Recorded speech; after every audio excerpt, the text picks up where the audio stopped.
What's up, guys? Welcome to the last division breakdowns of the offseason. Not the last radio of the offseason. There'll be a couple more things that go up on the channel before the season starts tomorrow at 8:20 p.m. Eastern Standard. But these are our last division breakdowns. Probably the two best divisions, top to bottom, in football, if you have to ask me. Let's get right into it with the NFC North. The Detroit Football Lions are back. They are Super Bowl contenders, probably for the first time in their franchise history. They have a legitimate shot to win the Super Bowl. And I, for one, really want them to do that. There are some teams that, you're going to be pissed if they win the Super Bowl. For me, it's the Eagles, the Cowboys, the Patriots. That's not going to happen, right? I think the entire world collectively, even, Packers and Bears fans, will be happy if the Lions win the Super Bowl after all they've went through. So, let's see if that's a real possibility this year. No new coaching changes. Ben Johnson, Aaron Glenn remain the coordinators. Obviously, Dan Campbell is the head coach when he's not doing Applebee's commercials. They were 12-5 last year. They lost in the NFC Championship game against the Niners. Couple of plays go their way. They probably go to the Super Bowl. They add DJ Reader, Carlton Davis, Kevin Zeitler, Marcus Davenport, and Amik Robertson. They lost out on Cam Sutton, CJ GJ, and Jonah Jackson. They also drafted two corners in Terrion Arnold and Ennis Rakestraw. Their over-under is set at 10.5, which once again might be the highest that it's ever been set for the Detroit Football Lions. However, there are some legitimate questions for this team. One, will Kevin Zeitler be able to replace Jonah Jackson well and keep up his level of play throughout the entire season?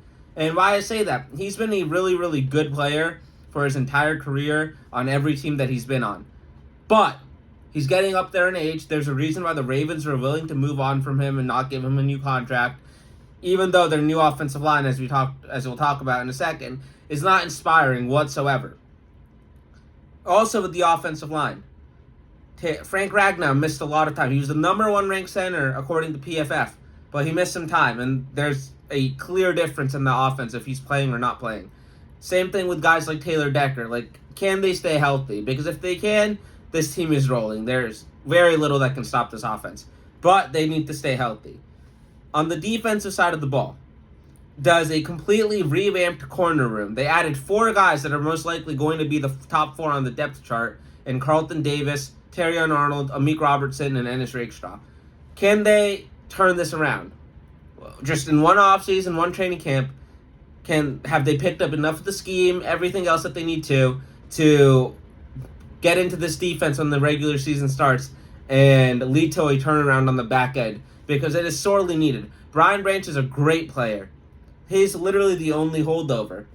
And then Melifonwu, I think that's how you pronounce his last name. He's still there. He's a really good player as well. But he came on towards the end of last season, so we have to see if he keeps it going. But literally, it's on the four new cornerbacks on how great this defense can be. Defensive line-wise, you have Aiden Hutchinson, who's probably a top 12 edge rusher already in the NFL. But can you get him some help? And that's what the signing of Marcus Davenport is about. That is what signing DJ Reader to be an interior presence is about, to help Aiden Hutchinson rush the passer. Because for the last 2 years, he's been doing it by himself. So that's what it comes down to for this team. Once again, these are all champagne problems when you go look at the Giants roster or the Chargers roster. And like I said, their over-under is 10.5. I have them going 13-4 and winning the NFC, earning that first-round bye, and going to the Super Bowl.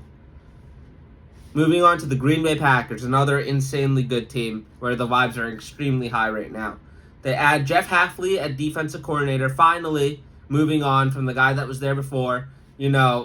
For some reason, the last decade, they have had Mike Pettin and Joe Barry as their defensive coordinators for the most part, and both of them suck. Joe Barry had never coordinated a good defense in his entire life, yet he was employed by the Packers and then kept employed by the Packers, even when everybody and their mother could say that he was not doing a good job. So now Jeff Hafley comes in from Boston College. We'll see how he does. No one really knows about him. He's been an assistant before in the NFL, but it's a relative unknown for this guy right now. Now, they did add a lot of good people. They added Xavier McKinney and Josh Jacobs. That's only 2 additions. I said a lot of good people. Might have been wrong about that. Might have jumped the gun. But Xavier McKinney has the potential to completely change your defense right off the bat. He played every single snap last season for the Giants. I was genuinely more hurt to see him go than Saquon Barkley go. Josh Jacobs, 2 years ago, contract year, he was insane. He was the best running back in the NFL, most probably after Christian McCaffrey, because no one can really capture Christian McCaffrey's greatness right now in the NFL, running back-wise. Last season, not so great. Now, the team as a whole was a little worse. The offensive line was still pretty decent, honestly, like above average. Carmen Brasilla did a great job. But how will he do? Players that have left Green Bay, on the other hand, David Bakhtiari, John Runyon Jr., Darnell Savage, Devondre Campbell, and Aaron Jones. Like, that's a lot of talent. It's a lot of guys that have been there, that have been a massive part of what they've done the last 5 years. Now, and then they drafted Jordan Morgan, the tackle, Edge Cooper at linebacker, and Marshawn Lloyd. Biggest question, obviously, is Jordan Love. Was he a one-year wonder, a half-season wonder, not even a full year? Had 2 really good playoff games? Or is he here to stay? And obviously, everybody is leaning that he's here to stay because of the talent that we've seen, because of LaFleur, because of the Packers' track record, even though it's completely different people revolving each decision with Favre, Rodgers, and Jordan Love now. But I think most people believe that he will continue his rise to stardom. So did the Packers, because they paid him a shit ton of money. But it is still a question that, let's be consistent, because they lost to the Giants, and then 10 weeks later, they were challenging the Niners for a trip to the championship game. So they had a very topsy-turvy season last year, so can they stay consistent? Defensively, I ranted about this for a little bit right now. Can they finally become an asset and not be a liability to this team? Because this team in the LaFleur era has had consistently good offenses, yet their defense time and time again gets ran through. Look at what happened in the first NFC Championship game that they lost when Aaron Rodgers won MVP. And the 49ers threw about 5 passes to win that game in the NFC Championship game because they were able to run it for 300 yards. Can this defense finally figure it out? Because they have the talent and the pieces to do so. They've invested every first-round pick that they've had on the defensive side of the football for the most part in the last decade. So, can we finally see a good defense from them? Also, Josh Jacobs, like I said, can you be a bell cow? Can you, especially with A.J. Dillon out, Marshawn Lloyd is a young player. I'm sure he'll have his moments. But can you be the star in the backfield like you were 2 years ago? And from a fantasy football perspective, this isn't necessarily important to team building. Fantasy football-wise, who becomes the wide receiver 1? Jaden Reed, Christian Watson, Romeo Doubs. Who becomes the star? Because all 3 of them have potential, in my opinion. Moving on to the Chicago Bears, probably the buzziest team of the offseason in either conference.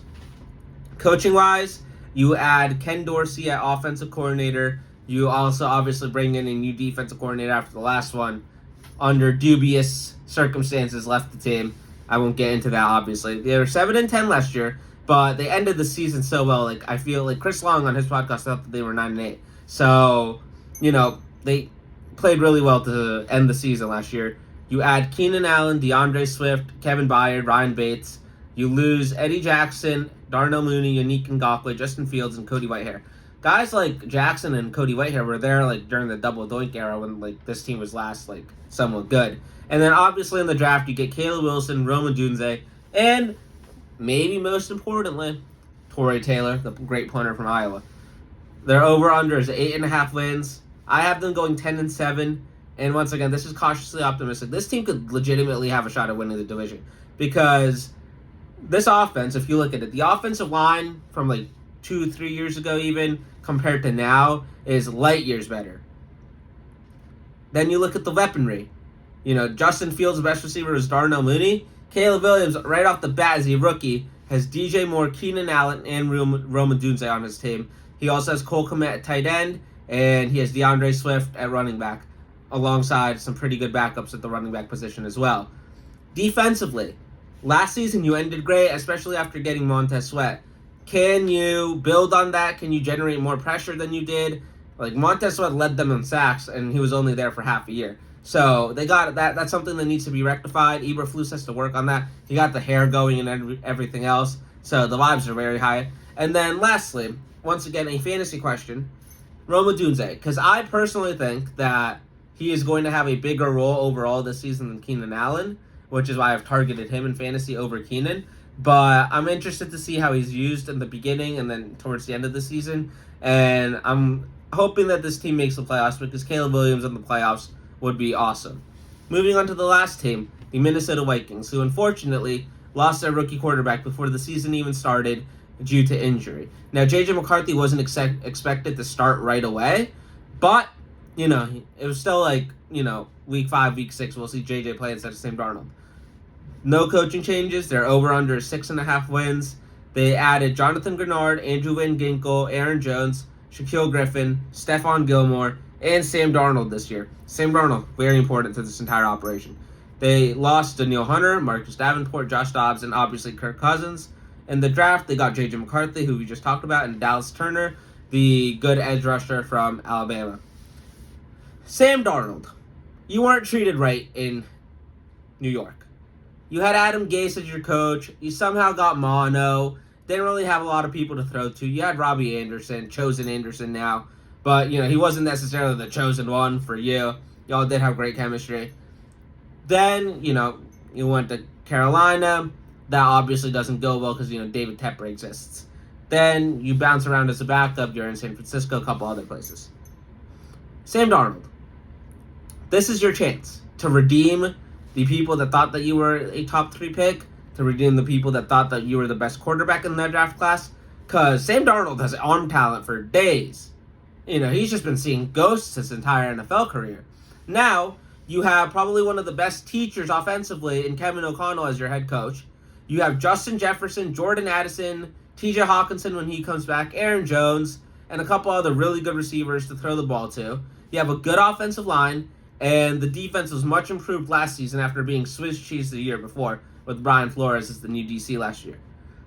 This is a time to shine, buddy. If Sam Darnold plays well, he's going to get the Baker contract next year by some team. Probably not Minnesota because they have JJ, but he's going to get that Baker contract if he plays well. It'll be very similar revitalization of a career. Another offensive question. Aaron Jones. You steal him from your division rival, basically. The Packers have to cut him, then they go get Josh Jacobs.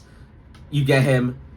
The Vikings haven't had a good running back for a really long time. Alexander Madison wasn't cutting it. Dalvin Cook before the injuries was great. After the injuries, not so much as we've seen in his other stops, unfortunately. Because I remember getting him his rookie year in fantasy, and he was phenomenal until he blew out his knee, which was upsetting for, obviously, him, but the fantasy team, which was doing phenomenal until then, kind of crashed and burned after that. So, Aaron Jones has the potential to be one of the best Vikings running backs since Adrian Peterson left. And can he live up to that? He's obviously a little bit older. There's a reason why the Packers moved on. But I think as a pass-catching weapon and just the explosivity that he still has, I think he can be really good. And defensively, you have a very, very young front seven. Jonathan Grenard is a younger option compared to Danielle Hunter. You draft Dallas Turner. You have Blake Cashman as your linebacker, who I think is really good, honestly. But overall, it's a young front seven. And then if you look at the back half of the defense, the secondary, Harrison Smith, Stephon Gilmore, Shaquille Griffin, they're all veterans. Now, you have some young pieces as well. And obviously, Kyrie Jackson was supposed to be a big part of this team. And I would be remiss if I talked about the Vikings and their offseason if I didn't mention him. May he forever rest in peace. That is just like, the hockey guys, the Goodrow brothers. It's just unspeakable tragedies. But he was supposed to be a large part of this team, and obviously they have some veteran presences, like Stephon Gilmore got signed recently. So can they lead the front seven? Can they be the veteran mentors from the back and help steady this defense in the beginning before they fully get going in the B-Flow scheme? Also, B-Flow, some things were said about you. I'm interested to see that dynamic throughout the entire season as well. I have them going 7-10, so obviously missing out on the playoffs, but still overperforming their expectations as they're currently set. And I think Sam Darnold will have a good year. More on that in the next video that you see on this channel. Moving on to the AFC North. They will feature on in-season Hard Knocks, so you will probably have to hear about them a lot this season, as warranted, because the Bengals, Ravens, and Browns, and Steelers for that matter, are all really good football teams. Cincinnati, they went 9-8 last season without Joey Burrow for most of the year. No coaching changes. Obviously, Brian Callahan leaves, but he wasn't calling plays, so that doesn't necessarily matter. Their over-under is set at 10.5 wins. Let's see if they meet it this season. They added Geno Stone, Zach Moss, Von Bell came back, and they added Trent Brown. Just an absolute mammoth of a man on the offensive line. They lost Jonah Williams, Chidobe Awuzie, DJ Reader, Joe Mixon, and Tyler Boyd. They drafted Amarius Mims, another massive tackle, Chris Jenkins, and Jermaine Burton, the receiver from Alabama. Is this the best offensive line that Joe Burrow has had? Because legitimately, yes. You add Trent Brown, who's been pretty decent his entire career, honestly, and you draft Amarius Mims, so two massive guys. They have a type of tackle. And then just everything else that they've added consistently over the years is finally materializing. Like, this legitimately might be the best line the Burrow has played for in Cincy. Jamar Chase, he showed up to practice today in pads. Pretty sure that he did practice today, which is a great sign for this team as they look towards their Week 1 game. Because playing football without Jamar Chase for this team would not be as good as playing with Jamar Chase for obvious reasons. He's a dog. Defensively, you lost a couple of big pieces in Awuzie, DJ Reader. Can you bounce back from that? Can the younger guys step up and get going? You drafted a young D lineman last year, and can just the antithesis of that, can we all get that going? And then lastly, this team has gone to at least the AFC Championship game in the 2 seasons that Joe Burrow has played the whole season. So literally the only thing that has held them back 2 of his seasons is the fact that he got hurt and had to miss out on the year. Now we got a new Joe Burrow. He got the buzz cut and everything. If I were him and I had that hair, I probably wouldn't have gotten that haircut, but that's just me. But if Joe Burrow plays, that's the biggest factor, is his health. So if he's healthy, I have this team going 14-3, second in the AFC just because the Chiefs exist, and I have the Chiefs beating the Bengals in Week 2 for the tiebreaker. But I think this team is going to be scary, scary good this year, and people are slightly overlooking them because there's some other things happening in the division. Moving on to the Baltimore Ravens. They were 13-4 last season. They lost in the AFC Championship game, yet another team that blew a lead to the Chiefs in the playoffs. You add Derrick Henry and Josh Jones as your notable additions. You end up losing Patrick Queen to the Steelers, John Simpson, Jadeveon Clowney, Kevin Zeitler, Geno Stone to the Bengals, Ronald Darby, Gus Edwards, J.K. Dobbins, and Odell. Now, Odell doesn't really do that much, but he's still notable guys, so we're going to talk about him also because I love Odell. Draft-wise, you get Nate Wiggins and Roger Rosengarten to play line for you. Their over-under is 11.5. Obviously, Mike McDonald took the head coaching job in Seattle, so Zach Orr, a former Ravens player, is the new defensive coordinator. Somehow they didn't get Denard Wilson, who was already in their building, but Harbaugh's been decent at hiring D coordinators the last couple of years. Now, their number one question is, you have Justin Madubuike, who's a great player. He's more of your interior presence on the line. Out of David Ojabo, Odafe Owe, and Adisa Isaac, who was a rookie draft pick this year. So one of those guys needs to step up at the outside linebacker edge rusher role alongside Kyle Van Noy. Ideally, you want 2 of these guys to step up as starters so Kyle Van Noy can be a rotational piece because he's 36 and already thinking about a media career. No offense, Kyle. That's their number one question on defense, on offense, on anything. Because this team last season was great because of the defense. Now you lose Patrick Queen, who was your guy at linebacker alongside the great Roquan Smith. So you lose that. Don't really sign someone to replace him, so you are hoping that a young guy steps up to take that role. And you want your other young players on defense to finally take that mantle, which they have not yet. That, I believe, is their number one question. Their number 2 question: who is playing offensive line? Because Ronnie Stanley can't stay healthy. You lose Zeitler. You have the center, who's really good, in Linderbaum. Who else is on that line that's reliable that you trust with your franchise quarterback, 2-time MVP winning Lamar Jackson, who has missed time because of injury before in derailed seasons? Last season was probably the best Ravens team that they had with Lamar Jackson, receiver-wise, defensive-wise, everything, coaching-wise, and you couldn't get it done then. And if you watch the recent episode of the No Fun League with Javon Edmonds, who's a Ravens fan, and we talked about it. Like, that most likely was their best chance to win, which is why he's still pissed about it. Now, they have a chance to rectify that immediately tomorrow night in Kansas City.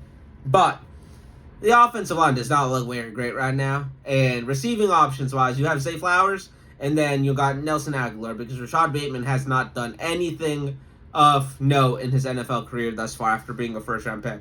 So you need him to be a somewhat competent second receiving option for Lamar Jackson.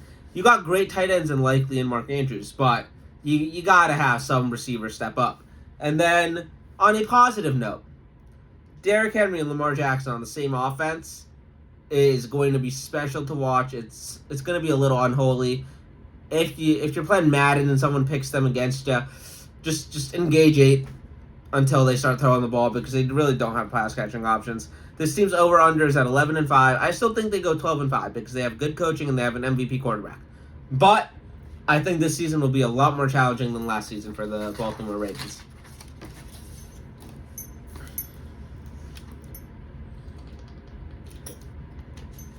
Moving on to the Cleveland Browns.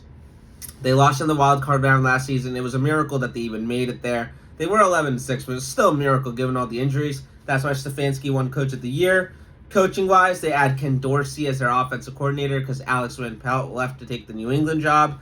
Their over-under is at 8.5 wins. They add Jerry Jeudy, Devin Bush, Naheem Hines, and famous Jameis Winston. They lose Kareem Hunt, Jordan Elliott, and Joe Flacco. Draft-wise, now they didn't have a first-round pick still because of the Watson trade, but they added Mike Hall Jr. and Zach Sinner. Let's start with the positives. Can this defense be even better than last season just because it's another year in the Jim Schwartz scheme? I think they can. And this defense was insane to start the year before, once again, injuries and everything else going on with the team started to pile up. And then, I think this team defensively can be godlike. You have Myles Garrett, he's your MVP guy, but if you look at the corners, the safeties, the other D linemen, the depth on this team is stacked defensively. This team has one of the 5 best rosters in the NFL, and they're paying them like it. However, the major impediment to all of this is the fact that your $230 million man, your quarterback, Deshaun Watson, the last time he played a full season of football was 2020. That was the last time. And since then, obviously, a bunch of legal stuff. And then the last 2 years, first he gets suspended for, his shenanigans. And then he gets hurt. And even when he's been healthy, he's looked like shit because he hasn't played. And oh, wow, Cleveland, Andrew Berry, you got your Ivy League degree. I guess it's important for quarterbacks to play football, otherwise they get rusty and don't look as good, even when you put them on a good team. Now, I think the Jerry Jeudy addition is sneaky good because him as a wide receiver, too, with less pressure now in a offense that's drastically different than Denver is going to be good. I genuinely think Jameis Winston might need to play more games than Deshaun Watson for this team to reach their 10-7 win total that I predicted. Because Deshaun Watson has not looked like a good football player outside of one comeback against Baltimore since he got to Cleveland. On top of that, offensively, how do you run the ball without Nick Chubb to start the season until he comes back? And how will he look after he comes back? Because that was a gruesome knee injury. Jerome Ford is a good player. He's not Nick Chubb. He cannot carry you that way. And then offensive line-wise, you have a great offensive line, except they're hurt occasionally. Jedrick Wills had a couple really good years to start his career, but he hasn't been that great. He's not playing this week, if I read some information earlier today, right? So, what are you going to do when injuries start to pile up again? What's the plan? How's the depth looking? Once again, this roster is very good outside of the quarterback position. So, it's up to that. That's why I have them going 10-7, even though they very well have the talent to win this division if they have a somewhat more competent quarterback. Ideally, if you had Sam Darnold on this team, I would say that they go 12-5. But somehow the guy that got paid $230 million is worse than Sam Darnold right now in the NFL, in my opinion. Moving on, the last team that we will talk about, and it's not because it got anything against them, it's just the way the cookie crumbles, the Pittsburgh Steelers. You went 10-7 last season. You lost in the wild card down to Buffalo. Mike Tomlin will consistently put out a winning product on the field, except fans are starting to get annoyed, and rightfully so, because there's not really a point to going 9-8, 10-7 every year and then losing in the wild card round or barely missing out on the playoffs, because you can't really get like the elite talent that you need to transform things outside of free agency, and you're not getting the satisfaction of like actually winning either. So they've been stuck in purgatory. Now, their major coaching change, Matt Canada is no longer associated with the Steelers. Arthur Smith is the defensive coordinator, or is the offensive coordinator, and I think that's going to be a very positive change for them, because obviously he had his faults as a head coach in Atlanta. That has been covered ad nauseum. As an offensive coordinator in Tennessee, he was great. So this is a great hire by them, I think. They add Patrick Queen, Dante Jackson, Deshaun Elliott on defense, and then obviously the two quarterbacks in Justin Fields and Russell Wilson on offense. They lose out on Deontay Johnson, Patrick Peterson, Keanu Neal, and Kenny Pickett. Deontay Johnson was traded for Dante Jackson. Draft-wise, you get some absolute dogs on the offensive line, and Troy Fautanu and Zach Frazier. You get Roman Wilson at receiver, and you get a sneaky good pick at Peyton Wilson at linebacker if he stays healthy. The only reason he fell to the end of the third round is because of health. Their over-under is 8.5. I originally had them going 8-9, and then I was like, you know what? It's a Tomlin team. They will figure out a way to outwork a team to get that 9th win. So I have them going 9-8. Are we letting Russell Wilson cook? And by cook, I don't mean he's airing out the ball every play like he wanted to in Denver, which failed miserably. I mean, you have two good running backs. You have a decent to good to potentially great by the end of the year offensive line with a lot of young talent. Can you just run the ball, play action passes to Pickens and Roman Wilson and Freiermuth? And Russell Wilson can do that very well, even after everything that went through after he got traded from Seattle. Or are we going to get to week 8, week 9? Now the Steelers are a winning team with a winning culture, so that our fans get pissed, and rightfully so. Are they going to be chanting Justin Fields' name at Acrisure Stadium or Field, whatever it's called? That's the most interesting part about this team. Personally, I think you let Russ play first half of the season. If it's not going well, then you put in Justin Fields, because he can win you some games just off sheer athleticism, and then at least you see what you have in the younger player, and then you can make a decision next year when a guy like Dak Prescott might become available. Other than that, like I said, this offensive line has the potential to be really good if they're smart with who they play. The young guys look good because their picks from last year look pretty good, and then Fautanu was great in Washington. Zach Frazier was great at Michigan. This team can be, or at West Virginia, my bad. This team can be really good. Wide receiver-wise, you have George Pickens, who is a dog, ski mask and all. Roman Wilson was decent in Michigan, but it was also one of the biggest reasons why J.J. McCarthy didn't throw the ball a lot, is because they didn't really have a lot of star receiving power. So what can he do? And then you have a couple of free agents and other guys. So someone in the wide receiver room alongside George Pickens is going to have to step up and become one of the guys. And then obviously you have Freiermuth. Jalen Warren's a good receiving option. Najee Harris is decent receiving-wise. Someone's going to have to step up outside Pickens. Defensively, this is one of the best defenses in the NFL. Obviously, you have stars in Minkah Fitzpatrick, T.J. Watt, even Alex Highsmith. You have a good young rookie in Peyton Wilson if he stays healthy. And then you add Patrick Queen at linebacker, too, which is underrated because it hurts the Ravens a lot, and it helps your team quite a lot. Plus, that rivalry is just special. People that play in that rivalry just have that intensity to them. So someone that plays in Baltimore understands what he needs to bring to play in Pittsburgh. On top of that, Joey Porter Jr. had a pretty damn good rookie year, but it was like, okay, he needs another guy on the other side. And Patrick Peterson at his advanced stage was not it. You go get Dante Jackson. Now, there's a reason why a team like the Panthers traded him, but Deontay Johnson was a guy that didn't really want to be in Pittsburgh and was being in pain in the neck. So it's a net positive locker room-wise and roster-wise for you. Now you have two good corners to go along with the other pieces defensively. It's the same defensive coaching staff, obviously, everything like that. This defense could, once again, every defense in the AFC North is, good and has the potential to be, otherworldly. The Steelers are obviously one of them, probably more so than the Bengals and the Ravens this year, in my opinion. Lastly, T.J. Watt has come pretty close to the sack record.